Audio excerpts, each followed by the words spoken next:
Hi, this is your host, Quanisha Green, your Black Woman CEO coach and the founder of the Black Woman Rise movement, and welcome to the Black Woman CEO podcast, a podcast dedicated to helping Black women entrepreneurs to get paid to do what they love, own their time, and achieve financial freedom.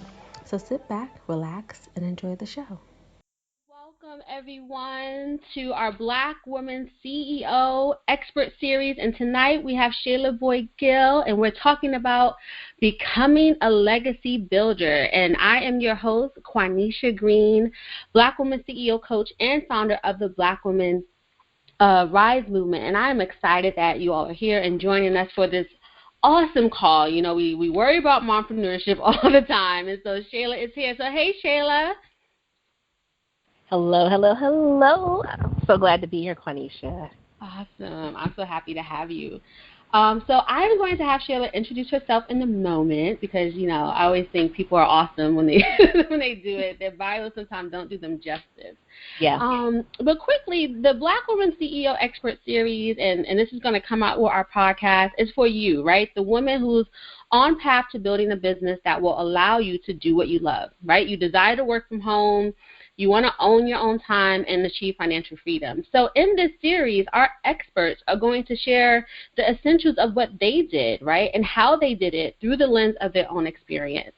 So I hope you enjoy it. And the way our live Q&A segment is going to go when we ask the CEO Q&A live is that you want to type your question into the chat. So we're not opening up the lines. It will be a moderated chat.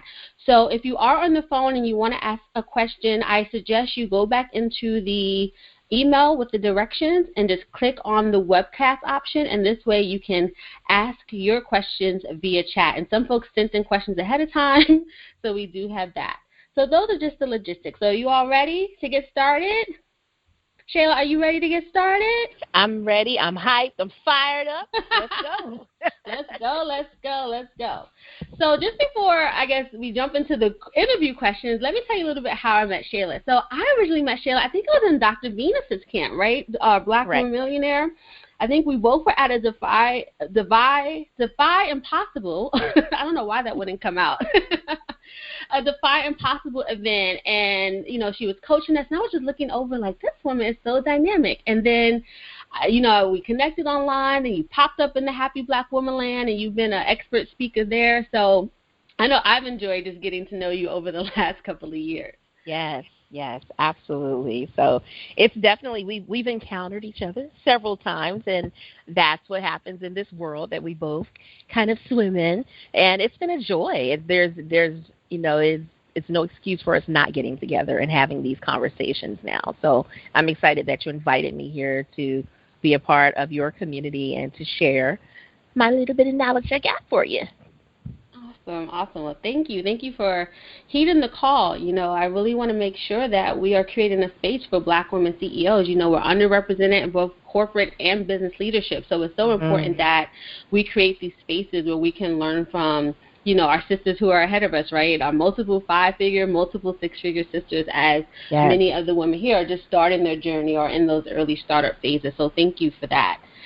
So, Shayla, how would you describe yourself? So my big question in our community, I always start with who you be before we get into the what you do. So how would you describe yourself beyond what you do? Awesome. That's a beautiful question, and I love it when people ask me because I'm so much more, as you stated, than what's on the paper, what's on my bio, what's on my website. I love to tell people that I am, number one, I'm a mom of 6 homeschooled beautiful children, wife of 20 years, and I'm a daughter. I'm a granddaughter. I am the first of many in my family to do things like go to college, get a 4-year degree, be an entrepreneur. So I've taken the first step in my family, and I'm carrying the weight of many generations on my shoulders, and it's a beautiful honor to be able to do it and just to be this woman of power and to share my gift with the world. Thank you for sharing that, all the many roles that you play and the many facets of who you are. And I love that you mentioned the generations. You know, many of us have been first-generation college students, right? We might be these first-generation entrepreneurs or the first one to go to, you know, maybe even be in corporate, right, or to have a white collar job when you think about our history. And so I love that when I asked you, like, oh, what should we title your segment? You're like, legacy builder, right? Yes, Builder. And so you just mentioning generations, I'm like, oh, we're diving into the legacy already. Yes. So, yes, that legacy, past legacy and future. So with that, let's now dig into what do you do? So what is your mission, and tell us about the work that you do. Absolutely. So the mission, it's beautiful in my opinion. I love it. I wake up every day excited, but I am fully committed to helping family-centered women entrepreneurs to build the legacy that they can not only leave behind, but a legacy that they can live and walk through today, but also make sure as they're building that they're not sacrificing their family life in order to do one or the other. You don't have to choose between the two. I love to let women know that you can do both. You can make big money while you're nurturing your family, while you're taking care of your babies. You don't have to wait. We don't have to use that word until. You know, I found a lot of women in my community were using the until, and I had to say, stop blaming your babies for you not making a move on your vision or what you say you want to do, right? And so, you know, I don't believe in the until. I don't believe in waiting, because my true belief is if you wait on that thing that you say you want to do, I guarantee you, you're going to see it pass you. Someone else is going to carry that dream for you and do it their way. So we can't afford to wait. And you know, this new I'm not going to get into politics, but you know, the new people we got here, if you haven't thought about your legacy yet, this is a perfect time that you need to be considering it, because things just got real. Yeah, so like you said, we'll save politic talk, y'all, for the Facebook group. We can go in deep there about that. But yes, it is important. You know, when we think about taking control, being independent, right? Freedom, right? You talk about being a money freedom architect. Yeah. And I love the message that you even have right now for us mothers, right? There, like you said, you don't use the word until, right? We can do these things now. We can do these things while we're having our babies along the way, and I'm learning that, and I look to women like you. I think you messaged me the other day, like, girl, how can I help you? Because I'm stressing a little bit. So I think that's important that we find other mompreneurs too to let us know that we can do this, and that's what your business is dedicated to, right? So let's go into that area of expertise, and why do you think it's so important that you focus on particularly women, moms, and helping us to achieve this freedom, but also you know, 6 figures and that big money that you talked about. Girl, the big money, yeah. It's, you know, it's a world where, and it's funny you said the word mompreneur. It's a word that I ran from for years, and I still run from it, because when I became, you know, committed to this entrepreneurial walk in the early 2000s, mompreneurs, it had a very limited connotation to it. And I know now there are definitely 6- and 7-figure mompreneurs, but I just choose not to carry the word, because I was like, I'm so much more than the mom and the business owner. I'm like, we are doing this CEO life. Like, you have this here. These are Black women CEOs. I'm like, you don't understand what's going on in my household, in my office. I'm running an empire. And as an empire builder, it's so much bigger than just mom with a side hustle business, right? And so what I know is, you know, when I looked at what's my expertise, I saw that I was able to do this with lots of mistakes, right? I figured out how to run a 6-figure business. I did it the wrong way for many years. I learned valuable lessons. I crashed and burned. Things like I ran into bankruptcy. It got real, but then I started to learn how to not do business alone. And I think one of the biggest things that I find with women, especially family-centered women, we carry a lot of weight. We carry a lot of responsibility. Yeah. You know, we're trying to, you know, make sure the babies are good, make sure that our man's good, make sure that the business is good, the clients are good. And so we tend to do it all. And I saw so many women burning out trying to do it all, which means they, you know, you start working on your vision, you start working on that dream, and they would just let it go, let it disappear because it was too much to handle. But the reason being is women especially were trying to do business alone. We weren't built to do business alone. We were built to do it in collaboration, in community, with sister friends like yourself on the phone to say, I am having a bad day. And when I gave myself permission to say, you know what, you're not perfect and you're struggling, but there are people out here that can help you, that's when I started thriving. That's when my business shifted from being a struggle zone to actually growing. And it grew rapidly because I learned to open my mouth and ask for help and not be ashamed of not knowing what I didn't know. Ooh, all these nuggets. I love that you said not afraid to ask for help. I know that's a challenge for my research that often as Black women that we have because of the strong Black womanhood, right? That identity that this is conscious for some of us and unconscious when we think about just how we're socialized, right? Yes. And I love to say that you have permission to ask for help. So I love that you're talking about asking for help, but also being in community, because the research also shows that community is a protective factor for Black women. So I love that you're bringing all that to the conversation. One, that was your walk, right? Tapping into those things. And that was, one of the key pieces to your success. And that perfectionism piece. I say I'm a recovering perfectionist. I think I'm I think I'm a 2-year chip by now. Right.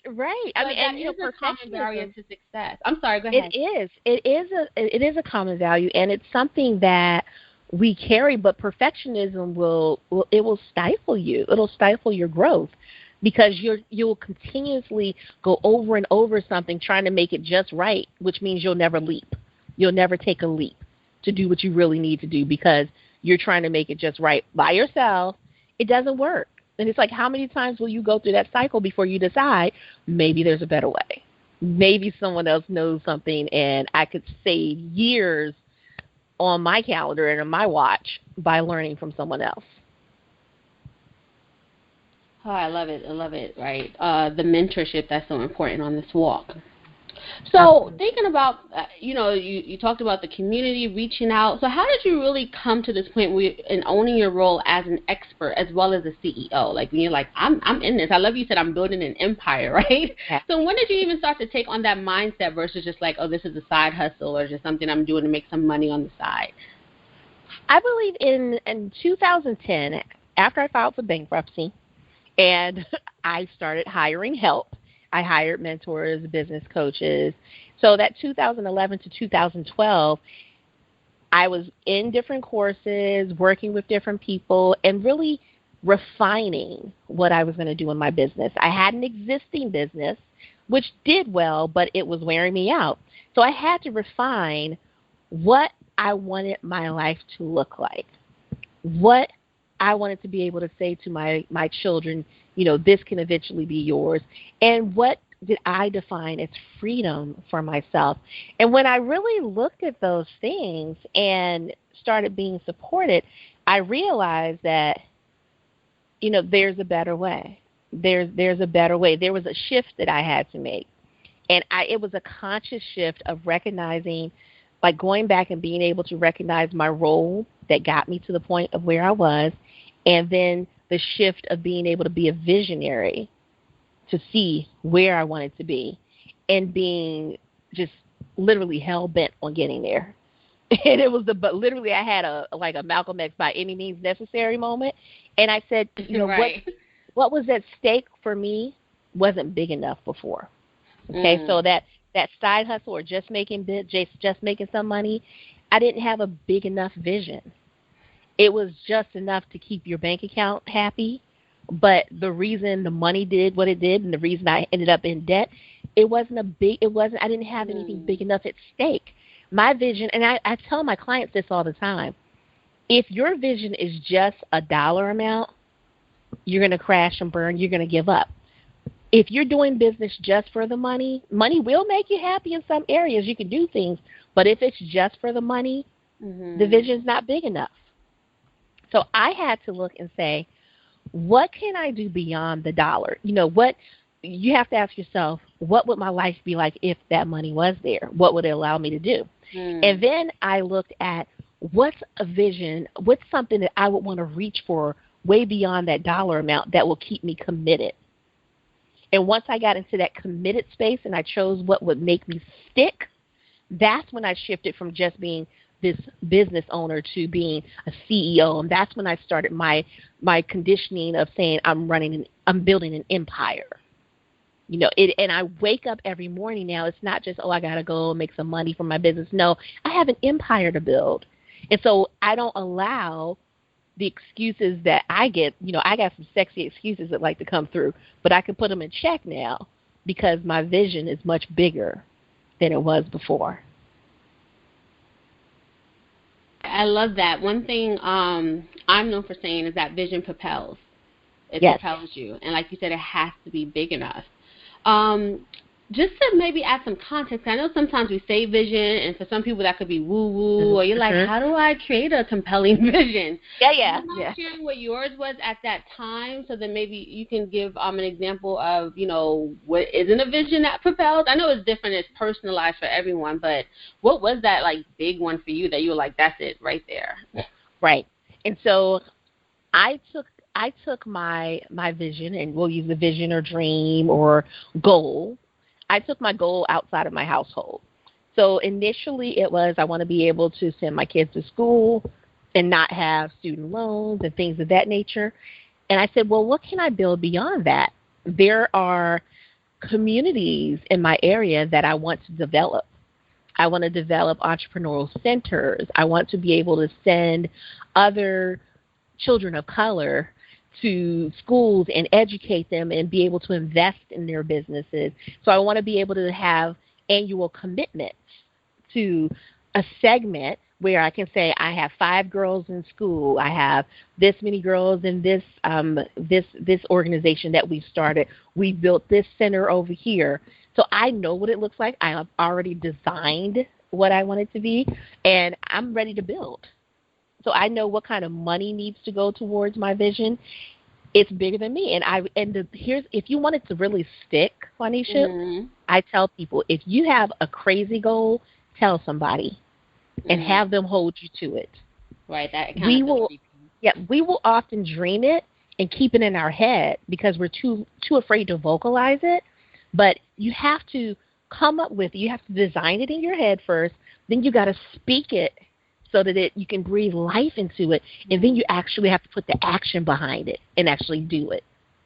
I love that. So it starts as that thought that we know is so important, but then it's that power that we have to create, right? Right. We have to speak life into it first and then go do it, right? Go create and implement. And that's why I know a lot of folks in our community, they may have been rocking it in their career, but some reason that implementing here has been a challenge. So I hope you ladies are listening, because Shayla just gave you the magic formula to get it in action right there. So so I know you talked about what made you decide to start the business, but what were some of the early challenges you faced? I know you said, trying to figure that out, it led to the bankruptcy, but how did you overcome them? Okay. So first challenge was not understanding how to manage finances in business and in my personal life. As I stated, I was the first of many in my family, and I was the first to have big chunks of change at one time. And I knew how to spend it well. I knew how to invest in shiny objects. I knew how to say, I want to put some here at this marketing, but I didn't have a plan beyond when I threw the money at it, okay? So I didn't really know about returns on investments or projections and things of that nature. So everything that I did with my money was on a whim. I was winging it financially. And so it took, number one, learning how to deal with finances in my business and in my personal life and getting support with that. Learning how to not be afraid of my numbers and tracking things. I wasn't looking at the account because you knew something was wrong, so you try to avoid it or not open the envelope. Eventually, you got to open it up, right? Like, I'm going to put this on the table. Right, I'm sitting right here. When you get the stack and you're like, okay, I know what that is. I had to not be afraid of exposing myself to what was happening and be okay with asking for if I need special plans or whatever I needed to be able to make something right, be able to admit, okay, I got it wrong. How can we make it right? That's number one, learn to deal with the money. Number two, although I was able to build a 6-figure business, in the early 2000s, I really didn't have that strategy or that vision that I just said. It was, okay, I'm going to learn how to do something. I'm going to bring some money in, and, ooh, it's working really well. I'm going to keep doing it. So the difference I made this time is when I invested in myself and hired coaches and mentors, I really created a strategy. Now, some people think a strategy is just, a business plan. A business plan is not going to make you money. It's the work you do, that's based on it that's really going to propel you and move you forward.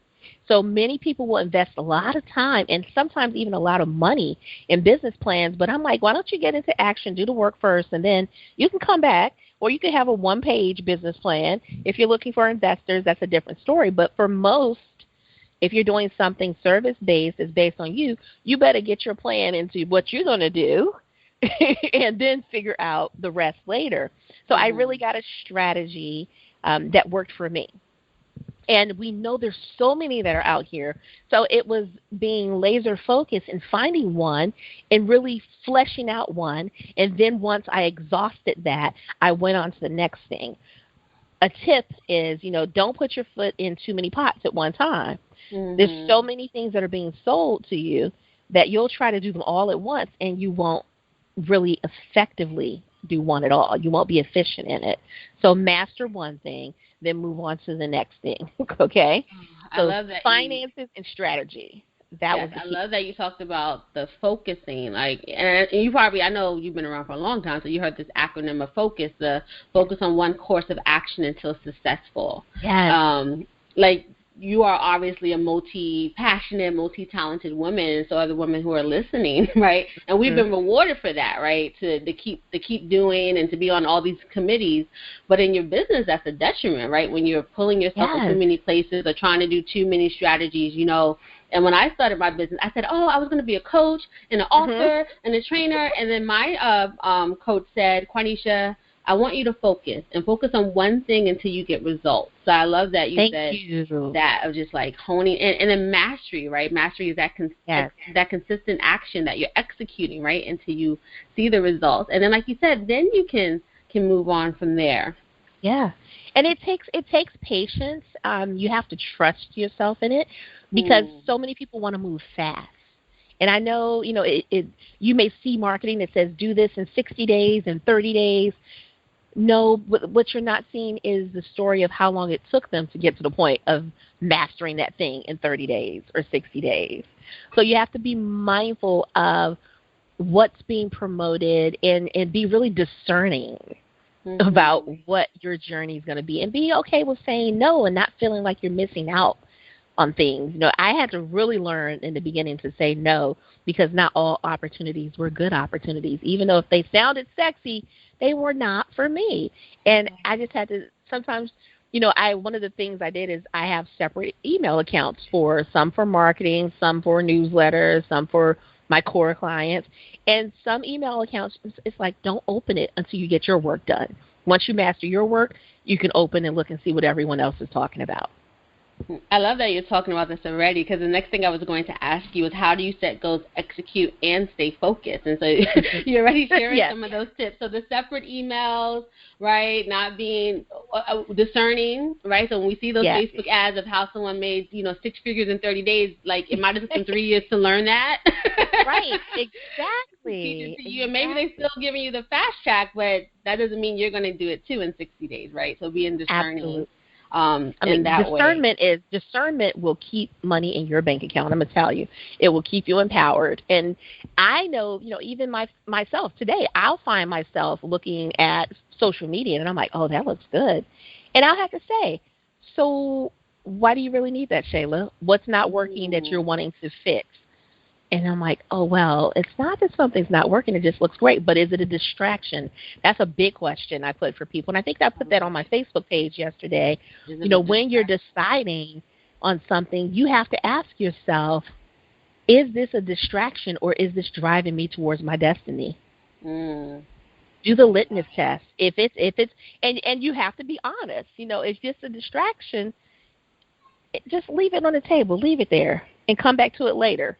And if you're still wavering, it's a distraction. Is it going to cost you more time to sit on 4 more series of calls when you still haven't done the one thing that you said you were going to do.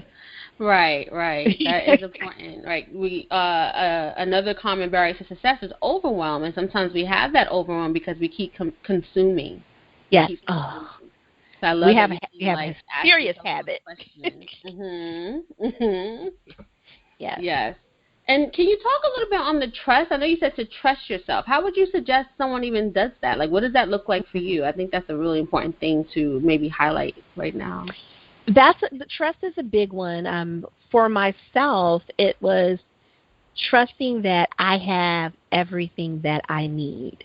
And, that's, if you commit to one thing, trust that that's just enough for that moment in your life. Other opportunities, you have to trust, other opportunities will come your way. Again, it's that you're not missing out on something. Trust that you have exactly what you need in this moment, and you can move forward with that. And when it's appropriate, I also say I trust that I'll find the right guide. So it's okay to look around and look at different guides until you find the right one. But you'll know, your gut will know when you have the right one. And the right one is not just because everyone else is following that one. You have to know that they have, I have to, like any person that I invest in myself with, I have to know that they're going to get to know me. Know what your musts are when you're looking at trust. Someone that I invest with, they have to be willing to get to know me. They have to understand my lifestyle, and they have to be empowering. They have to be someone of their word. If I see through it very easily, I can see through lots of things. And if my litmus test, if it doesn't fit, I'm not touching it. And you have to trust yourself on that. Sometimes we force fits just because other people say it should fit. You know what should fit. Oh, I love that. It's for me, what I hear you saying is continuing to be in authentic alignment. First, you got to get centered to figure out what your values are, maybe, right? And so that you can recognize when someone's in alignment with you. And I love you basically just gave us an outline for how to pick a coach and a mentor, right? Yeah. And making sure that, like you said, just because everyone is following or they have 20K Facebook likes doesn't mean that that's necessarily the person for you, right? And your next step. Like you said, is this driving me towards, your vision, right, and what you want to do? So those are definitely important questions. So I just wanted to shift gears a little bit and ask you, I know you mentioned the homeschool babies, right, the 6 homeschool babies, yes. the 20-year marriage, the thriving business.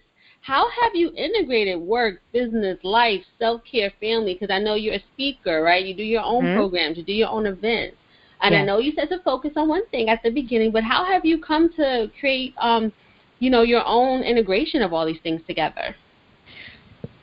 The only reason I've been able to do this, Quanisha, is because I've really empowered my husband to support me. And it sounds weird, but it's like I have included him in my decisions, and I include him in my progress. And so, as I'm moving and thriving, I'm like, look, babe, look at what we're doing. Look at how this is supporting the family. So I make sure that what I do is a win-win for him and also for my children. So it allows me to have that space and capacity to be able to add on different revenue generators, different activities. I can be on the road for a week and the family not feel like, okay, where's mom? She's not paying attention. She's not with us. Because they know if mom's on the road for a week, she's doing her thing. She's generating more revenue so that we all will have more time to be able to do the things that we want to do together.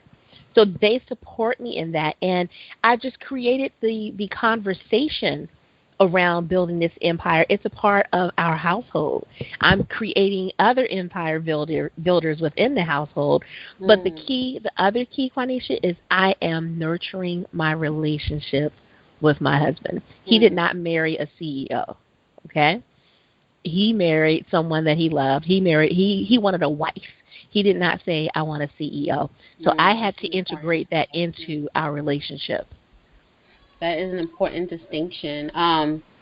And maybe just to go into this for a second, did your husband have any like pushback on you empowering him, right, to support you? Because one thing I know from talking to many women in our community, so whether it's their husband or other loved ones and friends, is that you'll say, "Oh, I got my first sign up for like my MailChimp," or people are signing up for strategy sessions, and they're like, "Okay, of course, the negative people, we know it's very clear, like, let me not talk to you. But we have those folks who are in the middle who are like, I don't quite maybe understand, or I'm going to give you a kind word. So what does that empowerment look like? How do you empower your husband? I mean, it really is, and I say this often when I speak to a lot of people, it's really my first sales conversation was with him.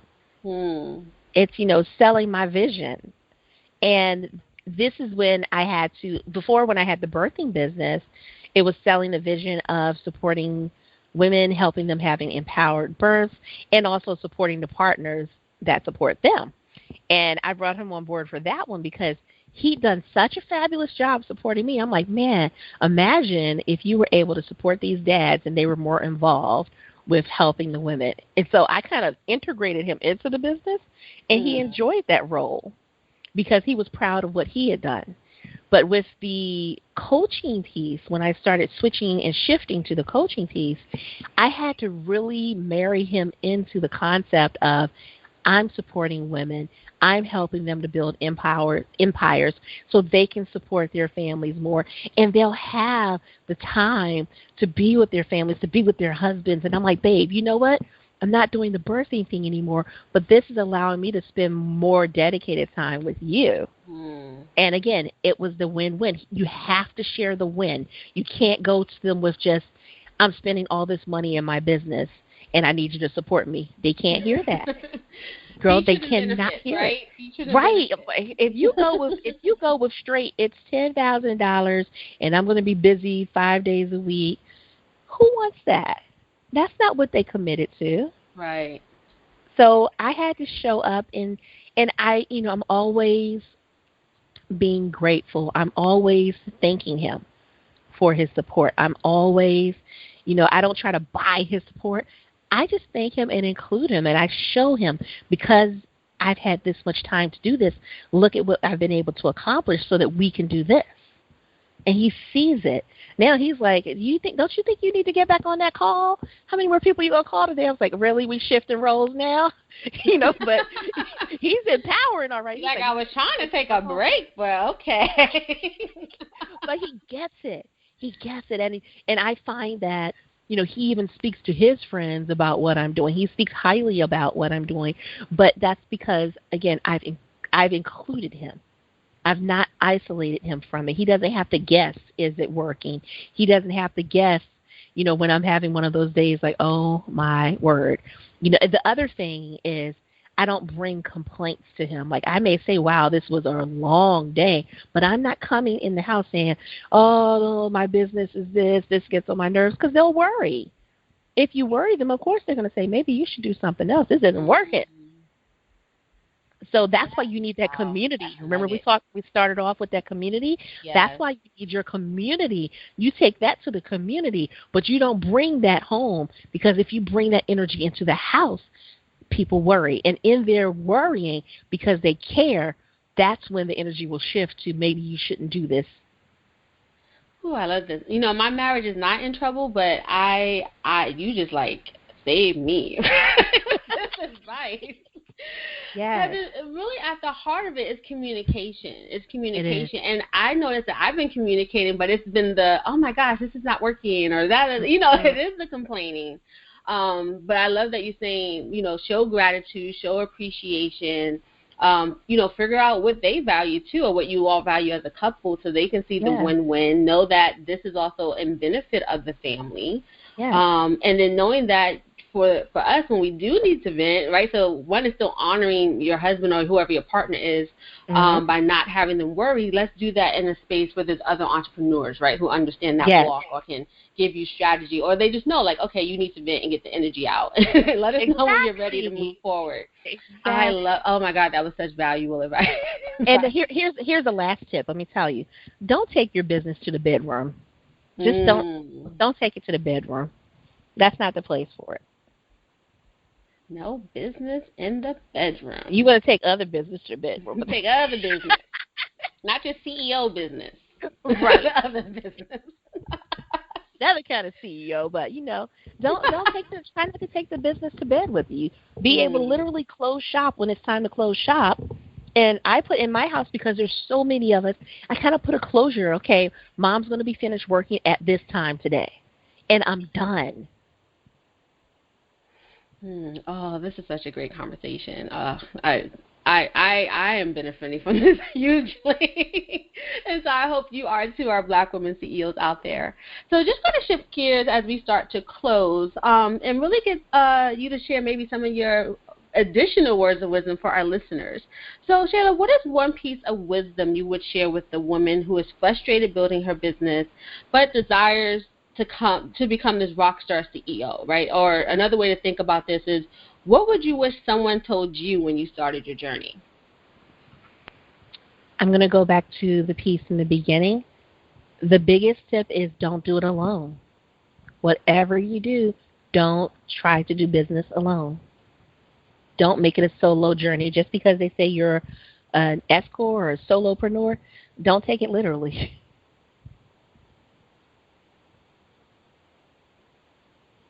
I love that focus on community, not doing it alone. Mm-hmm. And what is your personal mantra or motto or saying or quote that you live by? I love dare to be different. I don't fit in. I do not fit in. I've tried. It doesn't work. So I'm okay with distinguishing myself and being different and not following the model that most people follow. I like that, right? Continuing to walk in your power, right? Your power.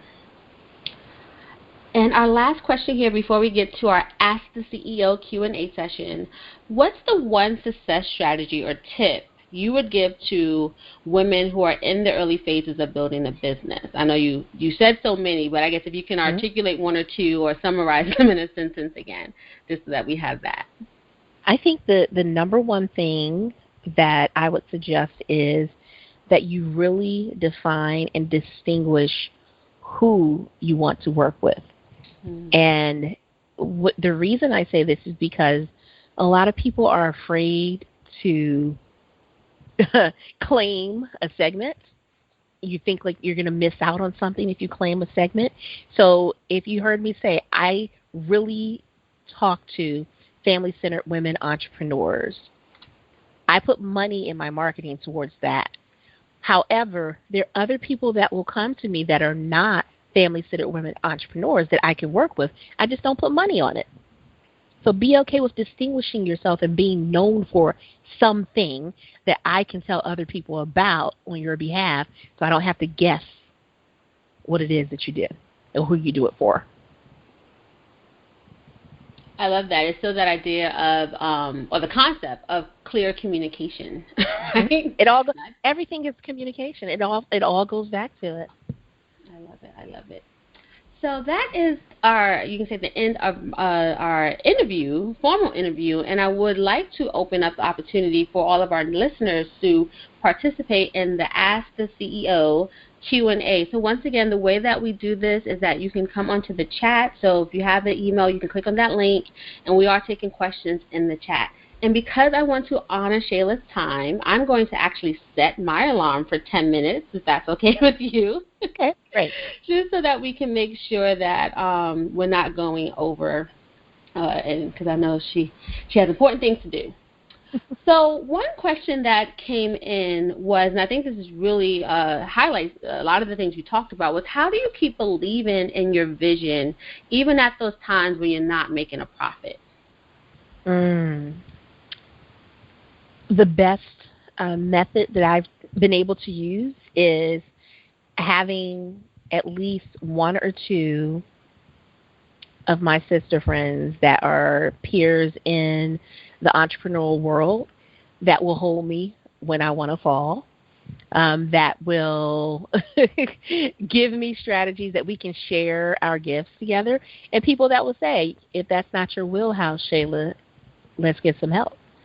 People that will keep me from wandering, waiting, and wishing, and will actually guide me to getting the work done the right way, even if it's through resources or support. So if you're not making the money yet, figure out why. Is it because you don't know the strategy, you don't have the vision, you don't know how to implement? Whatever that piece is, get supported in that area. I love that you talking about, once again, supporting community. And I think this next question is good to help with that topic of, the question is, did your friendships and support group change when you became successful? And how did you cope with that? And was it a lonely journey? My circles shifted, absolutely. I am still friends with many people that I was friends with prior to being what I consider to be successful, but certain conversations go in certain circles. So you don't take the same conversation to a circle of friends who may not understand an entrepreneurial journey. You can't take your entrepreneurial conversation there if they don't understand it, because it will leave you frustrated and it'll leave them overwhelmed or underwhelmed, okay? So they may just want the friendship. Then I have circles of my peers that are friends and entrepreneurs. They can hear the conversation and they can support me in it. And there's some people that will fall off because they're just not in your world, or they're not willing to walk the walk with you anymore. So it may look like you don't have time for me. You think you're better than me. If they don't want to grow with you or celebrate with you, it's okay to let them be. And sometimes they'll resurface, sometimes they won't. Does it hurt? At times it does, but again, if your vision is big enough, you're willing to allow those relationships to do what they need to do so that you can grow and expand and be the woman that you say that you want to be. I love that. It's like meeting people where they are and then knowing like when to shift. And we don't force fits. Love it. So this is a question now about family. Someone asked, did you get help with homeschooling? The listener says, I am a homeschooling mom of 3 who is just starting out and sometimes find it difficult to balance. That's a very good question. We really started out with co-op groups, homeschooling co-op groups, especially when my bigger ones were much younger, because what I recognized was I could support my children in certain subject areas, but I didn't have enough information or knowledge in other areas. And so I found co-op groups that would offer like day classes 1 or 2 days a week, and it provided my children with an opportunity to play with other kids and not stare in my face all the time. It allowed me opportunities to be with other moms and say, whoo, this homeschooling is no joke. Some days I think I made a mistake. Some days I think I did it right. So, I think you have to build that community too. I'm such a community person. Everything in my life is about community. So find the co-op groups, find the other moms or dads that are homeschooling, and just don't do it alone. Don't isolate yourself to just being in the house the whole time. Get out of the house, find ways to take trips together with other family members, with other families. And sometimes what I would do is one mom would host a class, and while my kids are in the class, I'm on the phone doing business in another room. I'm still there with them, but they were teaching. They understood I would be on the call working on my empire. And, do what you have to do, but make it work. Tell people what you're doing. Be straightforward with them. I knew I couldn't commit to teaching certain things at certain times because that's my empire building time. Right. But whenever I was available, I would commit to those times and block them out on my calendar. Get help. Go to other people that are doing what you want to do so you can do it better. I love how you continue to keep your vision in front of you. Empire building time. It's not just business hours. It's empire building time. Yes. I'm going to name mine something. Doesn't that feel better? I mean, don't you want to look at your calendar and say, oh, it's empire building time. Yes. I like it. I have to think of a name for my business hours now. Thank you. Keep my vision at the forefront. Yes. So the next question that we have here is, what was the difference in making your first sale of a program or service versus when you were not closing the sale? And just for a little more clarification, the person is asking the difference in both mindset and action. So what threshold did you cross, and did it get easier after you made your first major sale? Absolutely. That's a beautiful question. I went through lots of calls where I inspired a lot of people and they did not buy. And it was it was frustrating. It was overwhelming. I was convinced no one wanted what I Mm, had. yeah. And it was even more daunting because I came from an industry, a birthing industry. For those, I didn't state it before, but I was a doula and a childbirth educator. The difference was people get pregnant, their doctors or midwives tell them they need to take a childbirth class, and if they're in a natural birth area, they're told they need a doula. They came already knowing they wanted to buy. It was a straight referral based business. I never had to advertise or sell myself. Then to go to a coaching industry where I really had to show value and get a person on the phone so they could see their possibilities and then make an offer, it was a totally different shift. And it took a few months of me getting no's. But the thing was, I had a coach that was committed to me getting my sales, just as committed to me getting it as I was. And she said, Mhm. I want you to keep going until you get the yes. I promise you, when you get the yes, your world is going to change. And I kept on my whiteboard these happy faces. And it was like a good 100 of them on my whiteboard. And every time I talked to someone, I would cross one out. It was a no. And the first time I got a yes, I know I felt like I wanted to run around the neighborhood. But it took me getting the no's, understanding the objections as to why they were saying no. And I would record my conversation sometimes with permission, and I would go back and listen to them. I'm like, what happened?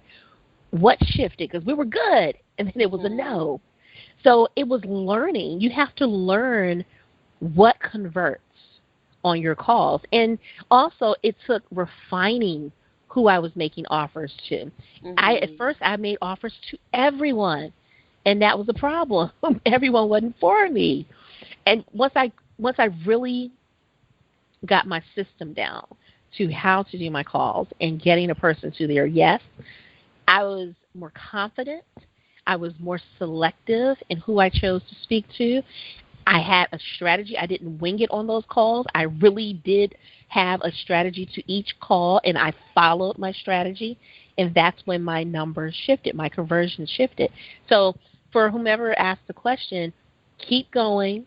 Don't stop. Understand that yes could be after that next no.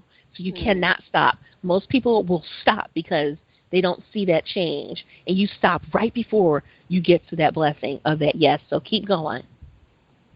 That's great advice. One of the things that I learned about being a CEO was that it was my job to drive the revenue, but also in that is a responsibility to track revenue, Yes. right? And so the only way you can track, particularly if you do an enrollment call as a consulting, is that you need some consistency Mhm. in it in Mhm. order to track and figure out where in the system or in the conversation things aren't going well. So I'm so happy that you talked about, one, the confidence piece, right? Showing up confidently, Yeah. honing in on that ideal client, right? Being selective and being okay to stay in that. And then having a clear strategy, right, for however you do your sales so that you can Mm. test it and see, and evaluate what's going well, what's not going well, and hopefully with some guidance, like you said, a coach or a supportive community, you can tweak, right, and see Yes. what then works if something's not going the way that you envision. Well, it goes back to, you have to look at every tracking is all throughout your business. You have to look at everything you do. You have to document everything that you do so you can see what's been the pattern. And so I can look at spreadsheets that'll have a date, a call, did it convert, yes or no. I can see the pattern. Then you can know what your conversion ratio is, but Mm-hmm. you'll never know it if you ignore it. If you get pissy and say, "Oh, it isn't working. No one wants it. I'm just not going to talk to anyone," then you're just not going to have a business. So you get to pick or choose. Right. Very real talk, y'all. Real talk. Well, Shayla, that is the conclusion of our Ask the CEO Q&A. Thank you so much. This was a terrific interview, and I know the ladies who are listening to this are like, how can we stay in contact with Shayla? So how can people Awesome. stay connected with you and find out more? Absolutely. You can stay connected with me on social media. You can just find me under my name, Shayla Boyd-Gill, which you should have in the email. And on Facebook, I have a community called Family Freedom and Affluence. You can look for Family Freedom and Influence or go to familyfreedomandaffluence.com, and you can find me there. You can opt in. There's a beautiful gift for you. Check it out. Ooh, can you tell us about the gift? Yes, I can. So we get off. Can I know?